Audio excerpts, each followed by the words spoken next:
Hello friend, आप सभी का आपकी प्रिय यूट्यूब चैनल वाईसीटी बुक्स के आप सब वेबसाइट पर स्वागत है। प्लीज़ जो लोग हमारे चैनल को सब्सक्राइब नहीं किए वो लोग हमारे चैनल को जल्दी से सब्सक्राइब कर लेंगे। साथ ही बगल में बेल आइकन की बटन है उसे भी प्रेस कर देंगे। दोस्तों, मैं कल आपसे ना ये क्वेश्चन पूछा था, ये फ्लूइड मैकेनिक्स का मॉक टेस्ट चल रहा है। ये सिविल इंजीनियरिंग और मैकेनिकल इंजीनियरिंग ये दोनों के लिए बहुत ही इंपॉर्टेंट बन जाता है, क्योंकि इसमें से 15 से 20 नंबर लगभग पूछ ही लेता है हर एक एग्जाम में। ठीक है, अब ये दोनों लोग मॉक टेस्ट लगाए होंगे ना, वो लोग इस क्वेश्चन का आंसर जरूर कमेंट बॉक्स में दिए होंगे ना, वो लोग मिला लीजिए किसका सही है किसका नहीं। ठीक है, चलिए इसमें ऑप्शन नंबर ना बी से हो जाएगा। एसआई यूनिट जो होती है विस्कोसिटी की, और 10 पॉइंट्स हो जाएगी। और ये कैसे होगी ना, इसको भी मैं बता रहा हूँ। देखिए, ये विस्कोसिटी की ना और भी सिस्टम में जो एसआई यूनिट होती है ना, उसको भी देख लीजिए। जैसे एमकेएस सिस्टम हो गया, सीजीएस सिस्टम में होता है ना विस्कोसिटी की यूनिट, उसको भी देखेंगे। चलिए देखिए, एम के एस यूनिट ऑफ विस्कोसिटी जो होती है ना, केजी ऑफ पर सेकेंड पर मीटर स्क्वायर होती है। और यही हम देखते हैं यहाँ पर सीजीएस यूनिट होती है जो विस्कोसिटी की, डायन पर सेकेंड पर मीटर स्क्वायर होती है। और हम यहाँ पर जब एसआई यूनिट देखेंगे ना विस्कोसिटी की, न्यूटन पर सेकेंड पर मीटर स्क्वायर होती है। ठीक है, यहाँ पर आप लोग देख लीजिए। अब यहाँ एमकेएस सिस्टम से हम निकालते हैं, सभी यूनिट यहीं से बनती है ना। अब देखिए यहाँ से हम 10 पॉइंट्स कैसे आए ना उसको बताते हैं आपको। देखिए 1 kg ऑफ फ्यूल है ना, 1 kg फ्यूल में जो है पर सेकंड उसमें मीटर स्क्वायर जो होता है। और 1 kg फ्यूल का जो डेंसिटी होती है कितना होता है, 9810 कहें या हम 9.81 कहें, इसको कहे। ठीक है, इन दोनों को हम कह सकते हैं। इसीलिए जो हम यहाँ फ्लूइड की जो डेंसिटी रख देंगे 9.81 न्यूटन पर सेकंड पर मीटर स्क्वायर। अब ये हमारा जो होता है ना, ये पॉइज की भी यूनिट होती है। इसी से यहाँ से एसआई यूनिट है ना, यहाँ पर देखिए एसआई यूनिट है, इसको हम पॉइज लिख सकते हैं। ठीक है, अब 9.81 ये हमारा पॉइज आ गया। अब देखिए जब 9.81 है, इसको हम 10 लिख सकते हैं ना, क्योंकि भाई जहाँ से अगर 9 पॉइंट जैसे 5 से अधिक हुआ, ठीक है, तो उसको हम इक्वल टू 10 मान सकते हैं। ठीक है, चलिए अब देखिए इसमें 10 पॉइंट इक्वल टू हो जाएगा 1 न्यूटन पर सेकंड पर मीटर स्क्वायर। ठीक है, यही यानी क्या होती है, एसआई यूनिट होती है विस्कोसिटी की। यहाँ पर देखिए इसको दोनों को मिलाइए, इसके इक्वल टू होती है ना, यही हो गया। बहुत अच्छा क्वेश्चन था। चलिए अब अगला क्वेश्चन देखिए, बहुत ही इंपॉर्टेंट क्वेश्चन है ये। देखिए कैविटेशन इज केस्ड बाय। अब कैविटेशन के केस में किसके द्वारा होता है। देखिए कैविटेशन केस जो है ना, इसका जो हिंदी में होता है कोटरण। अब आप लोग कोटरण जल्दी नहीं समझ पाएंगे, इसीलिए चलिए कोई दिक्कत नहीं है। जो अब इसका ऑप्शन कौन सा से हो जाएगा जल्दी से बताइए, आपके पास मात्र 2 सेकंड का समय है। चलिए इसमें ऑप्शन नंबर ना सी सही हो जाएगा। लो प्रेशर होता है जो कैविटेशन केस में प्रेशर, ठीक है, कितना होता है, लो प्रेशर होता है। अब ये कैसे होता है उसके बारे में थोड़ा सा देख लीजिए। Cavitation is caused by low pressure. हाँ, इस केस में तो होता है लो प्रेशर कैविटेशन के केस में, लेकिन कैविटेशन क्या होता है उसके बारे में देख लीजिए। Cavitation is defined as the phenomenon of formation of vapor bubbles of following liquid in a region where the pressure of the liquid falls below the vapor pressure and the sudden colibrizing of these vapor bubbles in a region of the higher pressure। ठीक है, देखिए ये कैसे हुआ, इसको मैं हिंदी में बता रहा हूँ, जल्दी से ध्यान से सुनिएगा। देखिए कैविटेशन को हम डिफाइन कर सकते हैं, ये जो वेपर बबल्स होते हैं ना, जहाँ पर लिक्विड गिरती है उसमें उसी रीजन के कारण जो है जहाँ पर प्रेशर लिक्विड का ड्रॉप होता है, गिरता है, उसके नीचे जो होता है ना वेपर प्रेशर, वही होता है। और हम कह सकते हैं ना ये सडन कोलिपाइजिंग हो जाता है। क्यों, क्योंकि ये जो है वेपर प्रेशर ना, ये वेपर बबल्स, ये जब बबल्स होते हैं ना, जब हम वेपर बनना स्टार्ट होता है तो उसमें बबल्स होते हैं, तो उसके में उस रीजन में जो प्रेशर हाई हो जाता है। ठीक है, वहाँ से हम लोग देखेंगे। बहुत ही अच्छा क्वेश्चन था। चलिए अब अगला क्वेश्चन देखिए, बहुत ही अच्छे अच्छे क्वेश्चन आपको मिलेंगे, बस आप लोग हमारे साथ ऐसे ही जुड़े रहिए। देखिए इस क्वेश्चन का आंसर जल्दी से बताइए। In the CGS unit dynamic viscosity as expressed as. हमें इसमें बताना है ना सीजीएस यूनिट क्या होती है, डायनामिक विस्कोसिटी की। अब हम इसको ऐसे कैसे प्राप्त किया जा सकता है। देखिए इसमें ऑप्शन नंबर कौन सा सही हो जाएगा, आपके पास मात्र 2 सेकंड का समय है। चलिए ऑप्शन नंबर इसमें ए सही हो जाएगा। ठीक है, अब ये कैसे आता है ना, ये पॉइज होती है ना, सीजीएस यूनिट एसआई यूनिट की हम लोग निकालेंगे पॉइज कैसे होती है। अब सीजीएस यूनिट में हम निकाल देंगे कैसे पॉइज निकलता है। ठीक है, देखिए पहले इसका देख लीजिए, इसका आंसर टाउ इक्वल टू होता है mu into D you upon D Y. अब देखिए म्यू जो है ना, ये कोफिशिएंट फ्रिक्स, ये हमारा कह सकते हैं कोएफिशिएंट ऑफ विस्कोसिटी है, ठीक है, म्यू को हम डिनोट करते हैं। ये न्यूटन्स लॉ ऑफ विस्कोसिटी के नियम पर आधारित होते हैं सभी विस्कोसिटी, ठीक है, इसको हम ध्यान देंगे। चलिए अब देखिए ये टाउ जो है शेयर स्ट्रेस को हम डिनोट करते हैं, शेयर स्ट्रेस होती है, इसका सारी यूनिट होती है, क्या होती है, न्यूटन पर मीटर स्क्वायर होता है। और डायनामिक विस्कोसिटी म्यू को हम मान लेते हैं, ठीक है, और T U upon D Y equal to rate change of shear strain है। ये तो हम सभी लोग जानते हैं, rate change of shear strain होता है। और यहाँ पर हो जाएगा ना म्यू इक्वल टू, जो हम किसको हम ये यहाँ पर इसको म्यू को हम रोकेंगे तो इसको जब इधर लाएंगे म्यू इक्वल टू हो जाएगा tau upon D U upon D Y, ठीक है, ये हो जाएगा। आपको पता है ना, बहुत ही अच्छे तरीके से आपको पता हो गया होगा कैसे ट्रांसफर किए, कैसे हो गया। अब देखिए अब इसको जब हम सभी का यूनिट रख देंगे, जब हम सभी का यूनिट रखेंगे ना तो म्यू इक्वल टू हो जाएगा, क्योंकि हमें यूनिट निकालना है इसलिए हम टाउ का भी यूनिट रखेंगे और इसका भी यूनिट रख देंगे। देखिए ये जाहिर सी बात है, ये change in rate of shear strain है तो इसकी यूनिट क्या होगी, केवल मीटर ही होगी, क्योंकि लेंथ है, लेंथ की मीटर कितनी होती है, केवल एम होती है, ठीक है, यही होता है। अब म्यू इक्वल टू क्या हो जाएगा, न्यूटन पर मीटर होता है किसका, टाउ का, न्यूटन सेकंड पर मीटर, ठीक है, इसको आप लोग जानते हैं। अब देखिए एक एम से एक एम यहाँ से कैंसिल हो जाएगा, न्यूटन सेकंड पर मीटर स्क्वायर हो गया। अब न्यूटन सेकंड पर मीटर स्क्वायर को हम लिख सकते हैं क्या, ये एसआई यूनिट हो गई, इतना एसआई यूनिट। और एसआई यूनिट में जब निकल गया तो अभी हम इसके पहले क्वेश्चन निकाले थे ना, एक पॉइज इक्वल टू होता है, ठीक है, एक पॉइज इक्वल टू होता है इंसीजियस सिस्टम में, इंसीजियस यूनिट ऑफ पॉइज। देखिए dynamic viscosity equal to poise आ गया, निकल गया ना, बहुत ही अच्छे तरीके से आपको समझ में आया होगा। चलिए अब अगला क्वेश्चन देखिए, compressibility of a liquid is expressed by it's. देखिए कंप्रेसिबिलिटी जो होती है ना लिक्विड की, कैसे उसको हम प्राप्त कर सकते हैं, यहाँ पर किस में होता है, जल्दी से बताइए। देखिए HPPSC एल लेक्चरर जो है 2016 में पूछा गया है, बहुत ही अच्छा क्वेश्चन है। चलिए इसका आंसर आप लोग लगा दिए होंगे, जल्दी से ऑप्शन देख लीजिए। ऑप्शन नंबर इसमें डी से हो जाएगा, बुल्क मॉडुलस ऑफ इलास्टिसिटी होती है, ठीक है, बहुत ही अच्छा क्वेश्चन था, बुल्क मॉडुलस ऑफ इलास्टिसिटी होगी। अब देखिए कंप्रेसिबिलिटी क्या होती है, कंप्रेसिबिलिटी इक्वल टू होता है 1 अपान बुल्क मॉडुलस। अब बुल्क मॉडुलस 1 अपान बुल्क मॉडुलस होता है ना, ये कंप्रेसिबिलिटी इक्वल टू 1 अपान की हम बुल्क मॉडुलस को के से डिनोट करते हैं, इसको भी ध्यान रखेंगे। अब बुल्क मॉडुलस इक्वल टू हो जाएगा ना increase of pressure upon volumetric strain, ठीक है, increase of pressure upon volumetric strain, ये बुल्क मॉडुलस होता है, यानी के इक्वल टू होता है, ठीक है, इसको ध्यान में रखेंगे। अब कंप्रेसिबिलिटी क्या होती है ना, compressibility is the reciprocal of the bulk modulus of elastic, ठीक है, इसको ध्यान में रखेंगे, क्योंकि बुल्क मॉडुलस यहाँ पर जो रखते हैं ना, यहाँ के इक्वल टू हो जाएगा ना, ये रेसिप्रोकल होती है। सबसे बड़ी बात तो ये समझ जाइए कंप्रेसिबिलिटी की, क्योंकि देखिए यहाँ पर 1 अपान है ना, 1 अपान जहाँ पर रहेगा वहाँ पर रेसिप्रोकल आ जाएगा। जब यहीं पर अगर सीधे डायरेक्टली होता ना, डायरेक्टली बुल्क मॉडुलस होता तो यहाँ पर डायरेक्टली प्रोपोर्शनल टू हो जाता, ठीक है। अब देखिए बहुत ही अच्छा क्वेश्चन था, यहाँ पर कैसे आया आपको पता हो गया। ये हमारा अगला क्वेश्चन, देखिए आप लोग को ये पता है ना YCT बुक्स पर सभी प्रकार की बुक्स मिलती है। यदि आपको किसी भी प्रकार की बुक्स की ज़रूरत है तो हमारे YCT बुक्स के आप सब वेबसाइट पर जाकर के वहाँ से परचेज कर सकते हैं, और हमारे टेलीग्राम को जरूर ज्वाइन कर लीजिएगा, क्योंकि वहाँ पर जो है सभी प्रकार की PDF प्रोवाइड होते रहते हैं। और अगर ये कोई प्रॉब्लम होती है ना तो हमारे डिस्क्रिप्शन बॉक्स में व्हाट्सएप नंबर दिए रहते हैं, वहाँ से आप लोग सीधे कॉन्टैक्ट कर सकते हैं। देखिए अब अगला क्वेश्चन है, surface tension is expressed as, जो सरफेस टेंशन होता है ना उसको हम किस तरीके से एक्सप्रेस कर सकते हैं, व्यक्त कर सकते हैं, आप लोग जल्दी से बताइए। ये तो आपको पता ही होगा, बहुत सारे लोगों को पता है। चलिए इसमें ऑप्शन नंबर सी से हो जाएगा, फोर्स पर यूनिट लेंथ होता है, ठीक है, फोर्स पर यूनिट लेंथ होता है। चलिए अब सरफेस टेंशन क्या होती है ना, ये तो आप लोग जानते हैं सरफेस टेंशन क्या होती है। Surface tension is defined as the tensile force acting on the surface of a liquid in contact. देखिए सरफेस टेंशन को हम डिफाइन कर सकते हैं जहाँ पर वह फोर्स लगता है, जहाँ लिक्विड के सरफेस पर जहाँ पर कांटेक्ट होता है,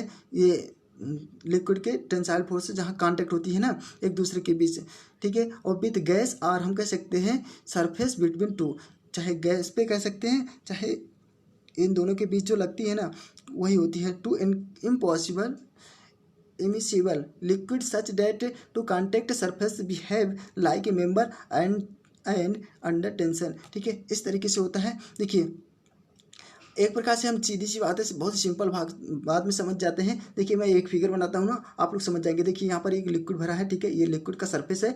यहाँ पर अगर हम कुछ भी रखते हैं ना, यहाँ पर देखिए जो कोई फोर्स यहाँ पर लगता है इस तरीके से फोर्स लगता है, और ये हमारा सरफेस के बीच यहाँ पर भी फोर्स लगता है, ठीक है, यानी हम कह सकते हैं कि जो फोर्स यहाँ पर लगेगा ये जाहिर सी बात है सरफेस टेंशन वहीं पर होगा, ये कम जितना भी एरिया रहेगा ना वो कम क्षेत्रफल घेरने की प्रयास करेगा, कम क्षेत्रफल घेरने का प्रयास करता है। ठीक है, कोई वस्तु अगर हम जल से कांटेक्ट करते हैं तो आप बहुत ही कम क्षेत्रफल घेरने का प्रयास करता है, वही होता है सरफेस टेंशन।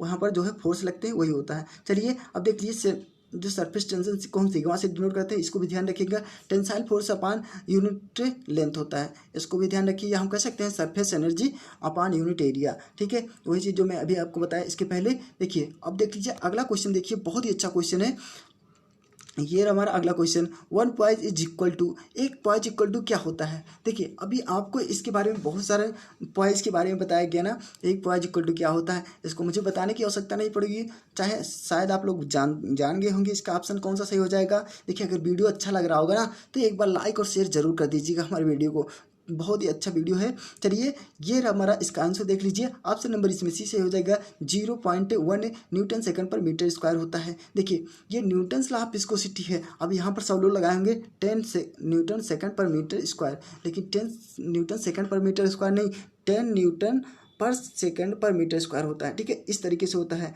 देखिए यहाँ पर जब हम रखेंगे ना तो 0.1 न्यूटन सेकंड पर मीटर स्क्वायर यहाँ पर हो जाएगा। देखिए ये कैसे होता है ना उसको भी देख लीजिए। ठीक है, tau equal to mu into D U upon D Y, ये न्यूटन लॉ ऑफ विस्कोसिटी होती है, इसी पर हम सभी फार्मूले निकालते हैं। ठीक है, सभी यूनिट। देखिए म्यू जो है एक डायनेमिक विस्कोसिटी है यहाँ पर, और देखिए अब dynamic viscosity unit is pascal पर सेकंड होता है, या हम कह सकते हैं न्यूटन पर मीटर स्क्वायर पर सेकंड होता है, न्यूटन सेकंड पर मीटर स्क्वायर होता है, या हम इसको कह सकते हैं। ठीक है, इस तरीके से हम कह सकते हैं। जब इतना हो जाएगा तो 1 पॉइज इक्वल टू होता है सीजीएस सिस्टम में 9 सेकंड पर सेंटीमीटर स्क्वायर, ये होता है ना। अब देखिए जब इतना होता है 9, अभी हम यहाँ पर लिख सकते हैं 1 पॉइज इक्वल टू हो जाएगा 0.1 न्यूटन सेकंड पर मीटर स्क्वायर, इसको हम लिख सकते हैं इस तरीके से। ठीक है, बहुत ही अच्छा क्वेश्चन था। क्यों? क्योंकि हम इसको जब हम चेंज करेंगे ना, सेंटीमीटर है मीटर में जब चेंज करेंगे 10 को, ठीक है, तो वहाँ पर जो हो जाएगा ना 0.1 आ जाएगा न्यूटन, इस तरीके से आएगा। बहुत ही अच्छा क्वेश्चन था, आपको शायद समझ में आ रहा होगा। चलिए अब अगला क्वेश्चन देखिए। ये देखिए बहुत अच्छा सा न्यूमेरिकल है। ठीक है, इस न्यूमेरिकल को आप लोग जल्दी से करके बताइए कौन सा ऑप्शन सही हो जाएगा। ठीक है, देखिए the capillary rise at 20 degree centigrade, capillary rise जो होती है ना 20 डिग्री सेंटीग्रेड पर निकल रहा है इन ये clean glass tube of 1 metre, और ग्लास ट्यूब का जो दिया है ना डायमीटर वहाँ पर 1 मीटर दिया है। जब bore containing water is approximately, जहाँ पर जो है बोर होगा ना तो वहाँ पर कुछ हाइट निकलेगी, तो उस हाइट को हमें बताना है जितना वाटर उसमें भरा है। ठीक है, चलिए इसमें कितना वाटर भरा है, कितनी उसकी हाइट में कितना वाटर भरा है वही बताना है, यानी हाइट बताना है हमें। देखिए इसमें जो जो चीज़ हमें दिया है ना उसको हम नोट कर लेंगे। चलिए इसको मैं लगा के बता रहा हूँ। ठीक है, देखिए टेम्परेचर हमें कितना दिया है 20 डिग्री सेंटीग्रेड। ठीक है, टेम्परेचर हमें दिया था, और ग्लास ट्यूब का डायमीटर कितना दिया था 1 मीटर। देखिए यहाँ पर दिया है ना 1 मीटर। ठीक है, ये भी पता है। और आपको देखिए अब सिग्मा इक्वल टू हो जाएगा 0.0736, ये हमारा जो है जो पारे का होता है ना, पारे का ये डेंसिटी होती है ना पारे का, यही होती है 0.0736 पर न्यूटन पर मीटर। देखिए न्यूटन पर मीटर होती है, और वहाँ पर एम में होता है ना, तो उसको हम चेंज करके इस तरीके से फॉर्म में हम कन्वर्ट कर सकते हैं। ठीक है, क्योंकि हमें इसमें फॉर्म न्यूटन पर एम में ही लाना है। देखिए अब देखिए जब हाइट हमें निकालना है तो हाइट का जो फार्मूला होता है विस्कोसिटी के according 4 sigma cos theta upon rho d g होता है। ठीक है, यही पता है हमें ये फार्मूला। ठीक है, अब इसको हम जब कास थीटा है ना, जब कास थीटा है तो उसका थीटा हम मान लेते हैं जो है थीटा इक्वल टू मान ले यहाँ पर 0 डिग्री जो बना रहा था ना एंगल, यहाँ पर 0 डिग्री पर बन रहा था। ठीक है, यहाँ पर 0 डिग्री हम मान लेते हैं, थीटा इक्वल टू दिया है। जब 0 डिग्री हो जाएगा तो कास थीटा इक्वल टू हो जाएगा 1। ठीक, यहाँ तक समझ में आया। और देख लीजिए जब कास थीटा इक्वल टू 1 हो जाएगा तो क्या बचा 4 सिग्मा रो डी जी, यही बचा ना। देखिए यहाँ पर H equal to 4 sigma rho G D, यही बच्चा। अब एच इक्वल टू हो जाएगा, इसका जो हम सभी वैल्यू का पुट कर देंगे 4 इंटू सिग्मा का वैल्यू कितना आया था, डेंसिटी जो निकली थी हमारा उसका मर्क्यूरी का 0.0736 ये निकला था ना। अब इसको मल्टीप्लाई करके इसका जो वाटर का डेंसिटी होती है कितना होता है, वाटर का डेंसिटी 9810 यही होता है ना। अभी इसके बारे में इसके पहले क्वेश्चन वाले बताया था जब हम यूनिट निकाल रहे थे। ठीक है, इंटू 10⁻, जो हमारा अब ये देखिए डायमीटर जितना दिया था 10⁻−3, ठीक है। 1 दिया था डायमीटर और इसको हम कन्वर्ट कर देंगे 10⁻−3 हो जाएगा, ये मीटर में आ जाएगा। हमें मीटर में कन्वर्ट करना था, चलिए मीटर में कन्वर्ट हो गया। अब हम इसको जब कैलकुलेट करेंगे ना, कैलकुलेटर से हम कैलकुलेट करेंगे, क्योंकि कैलकुलेटर एग्जाम में अलाउ है, ठीक है, ले जाना। अब एच इक्वल टू क्या हो जाएगा, इसकी हाइट क्या हो जाएगी 30 mm आ जाएगी, ठीक है। बहुत ही अच्छा क्वेश्चन था, बहुत ही सिंपल भी था। चलिए अब अगला क्वेश्चन देखिए, surface tension is due to. देखिए सरफेस टेंशन जो होता है ना, इसमें से किसके कारण होता है, यही बताना हमें। चलिए जल्दी से बताइए, इसमें ऑप्शन नंबर कौन सा सही हो जाएगा। ऑप्शन नंबर इसमें ए से हो जाएगा, चुहेसन के कारण होती है। सरफेस टेंशन आ गया ना, यहाँ पर चुहेसन की बात आती है। चलिए इसके बारे में देख लीजिए, surface tension is due to cohesion force. Surface tension जो होता है ना, ये चुहेसन फोर्स के कारण होती है। देखिए सरफेस टेंशन क्या होती है, आपको इस बार में इसके पहले बताया। देखिए surface tension across at the interface of liquid and gas, चाहे लिक्विड हो या गैस हो, उसमें जो है ना इंटरफेस टू लिक्विड होता है, दो लिक्विडों के बीच जो सरफेस होती है ना, वहाँ पर सरफेस टेंशन कार्य करता है। मतलब कह सकते हैं जो फ्रिक्शन लगता है, ठीक है। देखिए ये किस पर डिपेंड करता है उसको भी देख लीजिए। इट इज, ये सरफेस फेनोमेनन, यह जो है एक सरफेस फेनोमेनन के बीच लगती है। और यह कहाँ पर लगती है, सरफेस टेंशन कहाँ पर होता है, it is force per unit length पर होता है, ठीक है। इस पर डिपेंड करता है, फोर्स पर यूनिट लेंथ पर। और लिक्विड के जो सरफेस होते हैं उन दोनों के बीच जो फॉर वाटर एयर, चाहे वाटर हो या एयर हो, interface at 20 degree it's volume. अगर 20 डिग्री दिया है ना, तो उसकी वैल्यू क्या हो जाती है 0.076 न्यूटन पर मीटर होता है। वाटर और एयर के लिए इसकी बताया जा रहा है, ठीक है। इसको ध्यान में रखेंगे, क्योंकि अभी मैं इसका यूज करके अभी मैं क्वेश्चन सॉल्व किया था इसके पहले वाले क्वेश्चन में, ठीक है। It is due to cohesion only, यह जो है एक केवल चुहेसन के कारण होता है, ठीक है। इसको भी ध्यान में रखेंगे। चलिए अब अगला क्वेश्चन देखिए, ये रहा हमारा अगला क्वेश्चन। इसका आंसर आप लोग जल्दी से बताइए। The density of a fluid sensitive, देखिए द डेंसिटी ऑफ ये fluid is sensitive to change its pressure. देखिए जो डेंसिटी होती है ना, वो फ्लूइड की जहाँ पर चेंज हो जाती है, जहाँ पर प्रेशर जो है प्रेशर के कारण चेंज हो जाती है, प्रेशर जो चेंज हो जाती है, ठीक है। The fluid will be known as, तो उस फ्लूइड को क्या कहते हैं। ऑप्शन नंबर, जहाँ आप देखिए जो ये बात है ना, जो फ्लूइड वह फ्लूइड होती है ना, जो जिसका प्रेशर चेंज हो जाता है, वह फ्लूइड क्या कहलाती है, ठीक है। उस फ्लूइड को हम क्या कहते हैं। ऑप्शन नंबर इसमें सी से हो जाएगा, कंप्रेसिबल फ्लूइड कहते हैं, ठीक है। ऑप्शन नंबर इसमें सी से हो जाएगा, इसे कंप्रेसिबल फ्लूइड कहते हैं। इसे क्यों कहते हैं, देखिए the density of fluid is sensitive to change its, जो डेंसिटी होती है ना फ्लूइड की, उसके कारण जो चेंज हो जाती है उसका pressure, the fluid will be is known as compressible fluid. उस फ्लूइड को हम कहते हैं ना कंप्रेसिबल फ्लूइड है, ठीक है। अब देखिए अगला क्वेश्चन, देखिए बहुत ही अच्छा क्वेश्चन है। देख रहे होंगे आप लोग कितने अच्छे क्वेश्चन आपको मिल रहा होगा। Unit for surface tension is expressed in, देखिए अब सरफेस टेंशन की यूनिट इसमें से कौन सी है, यही बताना है। चलिए बताइए जल्दी से। ऑप्शन नंबर इसमें ए से हो जाएगा, न्यूटन पर मीटर होगा। देखिए अभी आपको इसके पहले बताया गया ना, ये किस पर डिपेंड करती है, आपको पता है ना सरफेस टेंशन किस पे, जो अभी सिग्मा इक्वल टू हम बताए थे। चलिए देख लीजिए सरफेस टेंशन क्या होती है, अभी आप लोग खुद ही समझ जाएंगे। वही चीज़ फिर से आ जाएगी, जो फोर्स पर यूनिट लेंथ होती है ना, उस पर डिपेंड करती है। देखिए surface tension across occur at the interface of liquid and gas or at the interface of two liquid, दो लिक्विडों के बीच जो लगता है ना, वही सरफेस टेंशन होता है। देखिए किस तरीके से लगता है दो लिक्विडों के बीच surface tension, it is surface phenomenon, इन दोनों सरफेस के बीच में लगता है, चाहे एयर और लिक्विड के बीच में। देखिए it is force per unit length, जो यह जो होती है ना सरफेस टेंशन, इसका फोर्स पर यूनिट लेंथ होता है। और यह इसके जो वाटर एंड एयर के लिए इंटरफेस एट 20 डिग्री जो होती है ना, उसकी वैल्यू 0.076 न्यूटन पर मीटर होती है। देखिए वाट, इनको याद रखिएगा, क्योंकि इस जो है ना इसके बारे में बहुत बार पूछा गया है, और इसके बारे में एक बार क्वेश्चन भी लगा चुका हूँ, ठीक है। It is due to cohesion only, यह जो केवल किस पर वर्क करती है, चुहेसन के कारण होती है, ठीक है। चलिए अब देख लीजिए अगला क्वेश्चन, देखिए न्यूटन्स लॉ ऑफ विस्कोसिटी। अब चोहेसन तो आप लोग जानते होंगे ना, उसके क्वेश्चन में चोहेसन आप लोग को पता ही होगा, ठीक है। चलिए अब देख लीजिए अगला क्वेश्चन, देखिए Newton's law of viscosity is given by the relation, Newton's law जो होती है ना विस्कोसिटी की, इनमें से कौन सा रिलेशन है वही हमें बताना है। देखिए हमें इसको बताने की आवश्यकता नहीं पड़ेगी शायद, क्योंकि आप लोग इसके बारे में ना बहुत सारे क्वेश्चन लगा चुके हैं। चलिए इसमें ऑप्शन नंबर ना कौन सा सही हो जाएगा, ये तो आप लोग जानते हैं ना, Newton's law of viscosity is given by relationship. Option number इसमें सी सही हो जाएगा, टाउ इक्वल टू हो जाएगा mu into D you upon D Y. ठीक है, बहुत ही अच्छा क्वेश्चन था। चलिए अब इसके बारे में देख लीजिए थोड़ा सा।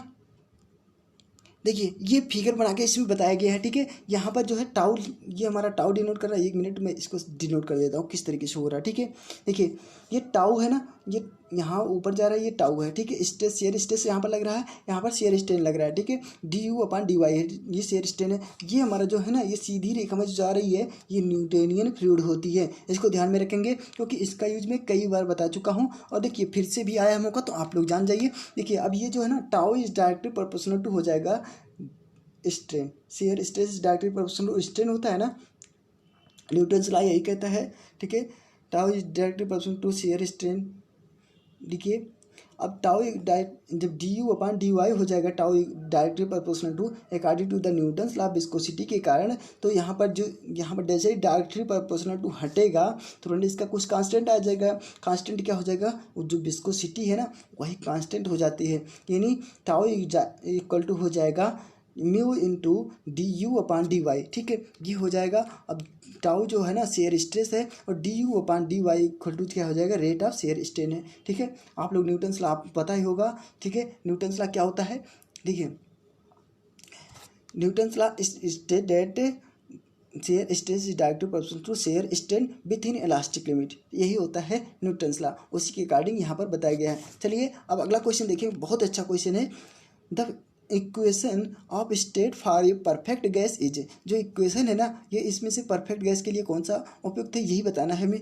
चलिए जल्दी से बताइए इसमें ऑप्शन नंबर कौन सा सही हो जाएगा। चलिए ऑप्शन नंबर इसमें सी सही हो जाएगा, p we equal to are t होगा। ठीक है, ये परफेक्ट गैस के लिए कौन सा इक्वेशन है, P we equal to are T. ये कैसे होता है ना, इसको देख लीजिए। Equation of state for perfect gas की equal P we equal to M R T होता है ना। अब एम आर टी होता है तो आर को हम मान लेते हैं ना गैस कांस्टेंट है, जहाँ पर आर क्या है, ये गैस कांस्टेंट है, तो unit of r equal to हो जाएगा जे अपान, जहाँ पर गैस कांस्टेंट है तो यहाँ पर जे अपान किलो जूल पर केल्विन होता है ना, ये हो जाएगा। अब इसका वैल्यू जब हम रखेंगे, जो गैस कांस्टेंट है, गैस की जहाँ पर एयर होगी तो उसकी एयर के लिए उसकी जो कांस्टेंट होगी ना, तो आर कांस्टेंट इक्वल टू हो जाएगा 0.287 किलो जूल पर केजी पर केल्विन होता है ना। ये होता है, आप लोग इसको रट लीजिएगा जो वैल्यू होती है एयर की। ठीक है, ये बहुत इंपॉर्टेंट क्वेश्चन है, इसको जो हम रखेंगे तो यहाँ पर आ जाता है। ठीक है, बहुत ही अच्छा क्वेश्चन था। चलिए अब अगला क्वेश्चन देखिए, surface tension is a phenomenon due to, surface tension किसके कारण होता है, इसमें से ऑप्शन नंबर आपको पता ही होगा। चलिए ऑप्शन नंबर इसमें डी से हो जाएगा, difference in magnitude between the force due to adhesion and cohesion. जो डिफरेंस होता है मैग्नीट्यूड किसके बीच, किसके कारण होता है, कोहेशन और एडिशन के बीच जो होता है ना वही होता है, वहाँ पर सरफेस टेंशन दोनों की पेयर लगता है, दोनों पे लगता है। ठीक है, वही हमसे कह रहा है। चलिए इसमें ऑप्शन नंबर डी सही था ना, इसके बारे में थोड़ा सा देख लीजिए। Difference in magnitude between the force due to, दो किन के बीच फोर्स लगता है, एडिशन एंड कोहेशन के बीच, वही होता है। चलिए अब इसके अगला क्वेश्चन देखिए, एक अच्छा सा न्यूमेरिकल आ रहा है, इस न्यूमेरिकल को हम लोग करेंगे। ठीक है, an oil of kinematic viscosity 0.5 stroke, अगर एक आयल है ना उसकी काइनेमेटिक विस्कोसिटी कितनी दी है, 0.5 स्ट्रोक दी है, और flow through a pipe of 5 centimetre diameter दिया है। ठीक है, अब इसका डायमीटर जो है ना, डायमीटर हमें दिया है 5 सेंटीमीटर और विस्कोसिटी हमें दिया है 0.5 सेंटीमीटर। सभी पॉइंट आप लोग ध्यान में रखेंगे। ठीक है, the flow of critical at velocity, देखिए इसमें हमें वेलोसिटी निकाल ली है, यही सबसे बड़ी बात है। चलिए इसको देख लीजिए किस तरीके से आ रहा है, यहाँ पर 2 मीटर पर सेकंड स्क्वायर आ जाएगा, 2 मीटर पर सेकंड आएगा। देखिए इसको आप लोग जल्द कमेंट्स बॉक्स में लिख के जरूर बताएंगे किस तरीके से आप लोग लगाएंगे, क्योंकि ये बहुत ही सिंपल है, बस कुछ नहीं करना है, एक फार्मूला है ना उस फार्मूले पे रखेंगे, वहाँ पर आ जाएगा इसका वेलोसिटी जो आ जाएगी। ठीक है, चलिए ये रहा हमारा अगला क्वेश्चन। ठीक है, इसको हम लोग जल्दी से कर लेते हैं। What will be the depth of a point below water surface tension surface in sea. ठीक है, वाटर सरफेस जो होता है सी का, हो द प्रेशर इंटेंसिटी इज 1.006 होता है mn पर मीटर स्क्वायर होता है, ठीक है। Specific gravity of sea water equal to 1.025 होता है। ये हमारे स्पेसिफिक ग्रेविटी तो दिया है, प्रेशर की इंटेंसिटी दिया है, और जो इसका डेप्थ पॉइंट दिया है ना वाटर की सी लेवल पे, उस पर हमें निकालना है। चलिए देख लेते हैं किस तरीके से निकलेगा। जो हमें दिया, देखिए प्रेशर कितना दिया है, कितना पास्कल, 1.006 इंटू 10⁻⁶ पास्कल हम लिख सकते हैं ना। अब देख लीजिए, जब सी लेवल पे हम लेकर जाएंगे ना, सी लेवल का वाटर जो होगा वो 1025 किलोग्राम पर मीटर क्यूब होगा, ठीक है। ये वाटर का जो होगी डेंसिटी, वाटर की डेंसिटी होगी सी लेवल पर। अब देखिए, अब तब वहाँ पर जो ना एच इक्वल टू हो जाएगा, जो उसकी हाइट हो जाएगी। अब यहाँ पर जो उसमें रखा गया है P/ρ, यानी सी लेवल का जो वाटर होगा उसका डेंसिटी इनटू इसका ग्रेविटी, ठीक है। इन दोनों को मल्टीप्लाई करेंगे तो एच इक्वल टू आ जाएगा 102.54। ये हम लिख सकते हैं ना 102 मीटर लिख सकते हैं, ठीक है। बहुत ही अच्छा क्वेश्चन था। चलिए अब अगला क्वेश्चन देखिए जो क्वेश्चन मैं दिया हूँ ना उस क्वेश्चन को भी लगाइएगा आप लोग। बहुत ही अच्छा क्वेश्चन है, ठीक है। और नहीं आएगा ना तो आप लोग कमेंट्स बॉक्स में लिख देंगे ना, हम उसको लगा करके आप लोग शेयर कर दें, आपके पास बता देंगे किससे आएगा, ठीक है। चलिए, लेकिन कमेंट्स बॉक्स में लिखना पड़ेगा तभी मैं लगाऊंगा, ठीक है। चलिए अब अगला क्वेश्चन देखिए। Which of the following expression correctly defines the relation between internal pressure intensity P और एंड हम मान सकते हैं ना, और इसका रेडियस जो हो जाएगा स्फेरिकल ड्रॉपलेट का R मान लेते हैं, ठीक है। अब इनके बीच हमें क्या रिलेशनशिप होगा यही हमें बताना है। चलिए इसका जल्दी से बताइए, ऑप्शन इसमें कौन सा सही हो जाएगा, क्योंकि PSC AE 2013 में क्वेश्चन पूछा गया है, बहुत ही इंपॉर्टेंट क्वेश्चन है।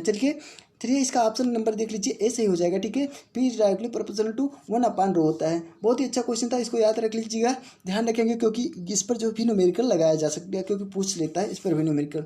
चलिए इसका देख लीजिए। अब अगला क्वेश्चन देखिए, the height of water column corresponding to a pressure equivalent of 60 centimetre of mercury carbon will be. तो हमें इसमें 60 सेंटीमीटर जो मर्क्यूरी कार्बन होगा ना वही हमें बताना है। देखिए इसमें कुछ नहीं करना, बहुत ही इंपॉर्टेंट है, बहुत ही सरल है। देखिए किस तरीके से आ रहा है, देखिए जो इसका डेंसिटी होगी ना वाटर की, ρ/g इस 1000 होगी, ठीक है। वाटर की है ना, वाटर के लिए होगा, और यहाँ पर मर्क्यूरी के लिए, दोनों की डेंसिटी हम इक्वल कर देते हैं। यहाँ पर जब हम दोनों की यहाँ से हमसे यही तो पूछ रहा है, एक यहाँ पर एक कॉलम ले लेते हैं, एक हमारा ये वाटर का कॉलम हो गया, ठीक है। अब यहाँ पर वाटर भरा है और इतने ही हाइट का जो है एक मर्क्यूरी का कॉलम है, इसमें मर्क्यूरी भरा है। अब इन दोनों में हमें वाटर यही बताना कितना मर्क्यूरी भरा है कितना नहीं, कितना जो हाइट है वाटर कॉलम का करस्पॉन्डिंग के अकॉर्डिंग, जिसमें मर्क्यूरी 60 सेंटीमीटर भरा है, दोनों को इक्वल है, उसमें वाटर कितना डेंसिटी में होगा यही हमें बताना था, ठीक है।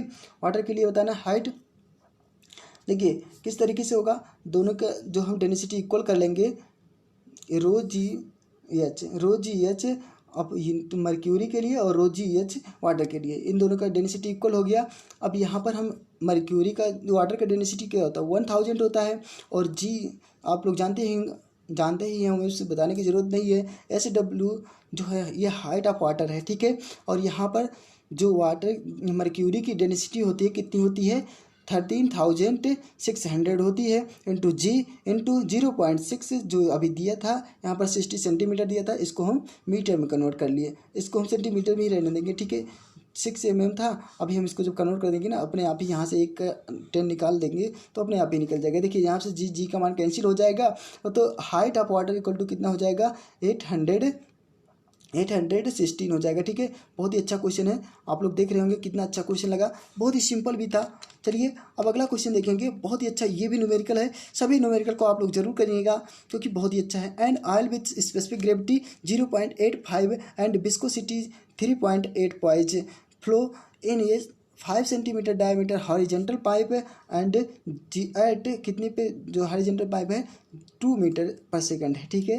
And the Reynold number will be approximately, तो यहाँ पर जो है रेनॉल्ड नंबर हमसे पूछ रहा है, ठीक है। चलिए हम रेनॉल्ड नंबर को बताएंगे, इसमें जो हमें दिया उसको देख लीजिए। तो स्पेसिफिक ग्रेविटी कितनी दी है 0.85 दिया है, और इसमें जो विस्कोसिटी कितनी थी 3.8 पॉइज दिया था, और डायमीटर जो था ना उसका कितना दिया था 5 सेंटीमीटर दिया था, और उसमें वेलोसिटी कितनी दी थी यहाँ पर 2 मीटर पर सेकंड दिया था, ठीक है। इतना डाटा हमें दिया था क्वेश्चन में ही, इसको हम देख लेंगे। अब रेनॉल्ड नंबर इक्वल टू क्या हो जाएगा, रेनॉल्ड नंबर होगा रो जी डी, आपको पता ही है ना, स्पेसिफिक ग्रेविटी। अब इसको जो रो जी डी अपन इसको हम रखेंगे ना, अपने आप ही आ जाएगा। देखिए इसको जो हम कैलकुलेट कर दिए, रेनॉल्ड नंबर इक्वल टू हो जाएगा 223.68। इसको हम लिख सकते हैं कितने के बराबर होगा, 68 है, जाहिर सी बात 50 से ऊपर होगा तो हम 224 लिख सकते हैं। ठीक है, रेनॉल्ड नंबर हमारा इतना आ जाएगा। बहुत ही अच्छा क्वेश्चन था। चलिए अब अगला क्वेश्चन देखेंगे। देखिए एक जो मैं क्वेश्चन दिया था ना, उसी क्वेश्चन पे ये आधारित है। An oil having kinematic viscosity 0.25 stoke. देखिए काइनेमेटिक विस्कोसिटी कितने दी है, 0.25 स्टोक दिया है। और फॉलोइंग थ्रू ये पाइप ऑफ 10 सेंटीमीटर डायमीटर, जहाँ पर जिस पाइप पे जो है फ्लो हो रहा है ना, वहाँ पर उसका डायमीटर कितना दिया है, पाइप का 10 सेंटीमीटर दिया है। The flow will be critical at a velocity of about, इसमें वेलोसिटी इसमें भी पूछा है। ठीक है, बहुत ही सिंपल है। चलिए इसको हम लगा देते हैं, उसको आप लोग लगा के बताएंगे। देखिए critical Reynold number equal to हो जाएगा ना, आर ई जो क्रिटिकल होगा 2000 इसमें दिया है। देखिए 2000 है कहाँ, 2000 ये होता है रेनॉल्ड नंबर के, जो 2000 पे मतलब डिपेंड करता है, 2000 से अधिक है 2000 से कम है, इस यहीं पर हम डिपेंड करते हैं। यहाँ से ऊपर नीचे जाएंगे तो कहाँ पर घटता है, कहाँ से बढ़ता है, कौन सा फ्लो हो रहा है कौन सा नहीं, इस पर डिपेंड करता है। रेनॉल्ड नंबर इसको बेस मानते हैं। ठीक है, अब देख लीजिए रेनॉल्ड नंबर इक्वल टू हो जाएगा b into d upon v होता है। ठीक है, स्मॉल भी हो जाएगा, ये हमारा फार्मूला होता है। अब इस फार्मूले पे हम रखेंगे। ठीक है, अब रेनॉल्ड नंबर की जो क्रिटिकल वेलोसिटी थी, देखिए इसी फार्मूले पे अभी पिछला वाला क्वेश्चन लगाया गया है। वेलोसिटी 2000 इंटू 0.25 इंटू 10⁴, ये डायमीटर का दिया था, स्टोक दिया था ना, इसको हम बदल दिए न्यूटन पर मीटर में, क्योंकि एसआई यूनिट बदलना था हमें। ठीक है, चलिए अभी इसका जो वेलोसिटी थी 0.1 मीटर जो दिया था, 10 सेंटीमीटर इसका डायमीटर दिया था, 1 सेंटीमीटर हम मान लेते हैं। चलिए अब देख लीजिए इसके बारे में थोड़ा सा और देख लीजिए। बी इक्वल टू क्या आ जाएगा, 0.5 मीटर पर सेकंड आ जाएगा। ठीक है, इसकी वेलोसिटी आ गई। चलिए अब अगला क्वेश्चन देखिए, unit of kinematic viscosity is, जो यूनिट होती है काइनेमेटिक विस्कोसिटी की, इसमें से क्या हो जाएगी, यही हमें बताना है। ठीक है, चलिए इसका आंसर देख लीजिए। आंसर नंबर इसमें ए सही हो जाएगा। ठीक है, मीटर पर सेकंड होता है, मीटर स्क्वायर पर सेकंड होता है।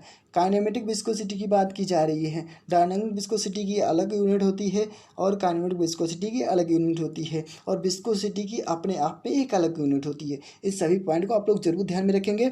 चलिए अब अगला क्वेश्चन देखिए, one stoke is equal to, एक स्टोक इक्वल टू क्या होता है, आपको पता है ना इसके बारे में। एक स्टोक इक्वल टू कितना होता है, जल्दी से बताइए इसमें कमेंट बॉक्स में। चलिए इसको मैं बता रहा हूँ, ऑप्शन नंबर इसमें ए से हो जाएगा, 1 सेंटीमीटर स्क्वायर पर सेकंड होता है। ठीक है, ऑप्शन नंबर एक स्टोक इक्वल टू होता है 1 सेंटीमीटर स्क्वायर पर सेकंड होता है। चलिए इतना तो पता होगा, ये कैसे होता है ना, इसको देख लीजिए। जो स्टेक यहाँ पर स्टोक होगा, ठीक है, स्टोक होगा, ठीक। Stoke is unit if kinematic viscosity, one stoke equal to होता है 10⁻⁻⁴, ये मीटर पर सेकंड स्क्वायर होता है। इसके इक्वल टू हम लिख सकते हैं 1 सेंटीमीटर स्क्वायर पर सेकंड। ठीक है, ये आप लोग जानते हैं ना, इसके इक्वल टू होता है, वन स्टोक के इक्वल टू होता है। अब वन जो होता है हमारा क्रिटिकल स्टोक होगा ना, सीजीएस में होगा, सीएस में होगा 10⁻⁻² stoke at the 20 degree Celsius kinematic viscosity of water is 1 CGS जो क्रिटिकल होती है हमारी। ठीक है, और इसका डायमेंशन क्या हो जाएगा, डायमेंशन जो होगा ना, m पे पावर 0 L² T पे पावर -1। ठीक है, डायमेंशन इसका यही होता है। बहुत ही अच्छा क्वेश्चन था, बहुत ही फैक्ट आपको पता होगा इस क्वेश्चन के बारे में। चलिए अब अगला क्वेश्चन देंगे आपको कमेंट बॉक्स में लिखने के लिए, उसका आंसर आप लोग कमेंट बॉक्स में लिख के बताएंगे। चलिए इसका आंसर आप लोग कमेंट बॉक्स में लिख के जरूर बताइएगा। ठीक है, viscosity has the following dimension is, जो विस्कोसिटी की डायमेंशन होती है ना, इसमें से कौन सी है वही हमें बताना है। ठीक है, और अगर वीडियो अच्छा लग रहा होगा ना तो हमारी वीडियो को लाइक और शेयर जरूर कर दीजिएगा। और हाँ, यदि किसी भी प्रकार की बुक की ज़रूरत होगी तो हमारी वाईसीटी बुक्स के आप वेबसाइट पर जाकर के वहाँ से परचेज कर सकते हैं। और हमारे टेलीग्राम को जरूर ज्वाइन कर लीजिएगा, वहाँ से आपको सभी प्रकार की PDF प्रोवाइड होती रहती है। और अगर कोई प्रॉब्लम होती है ना तो हमारे डिस्क्रिप्शन बॉक्स में, वीडियो के डिस्क्रिप्शन बॉक्स में आप जाइएगा ना, वहाँ पर आपको व्हाट्सएप नंबर मिलेगा, वहाँ से आप लोग सीधे कांटेक्ट कर सकते हैं। चलिए नेक्स्ट वीडियो में हम फिर मिलेंगे, तब तक के लिए नमस्कार।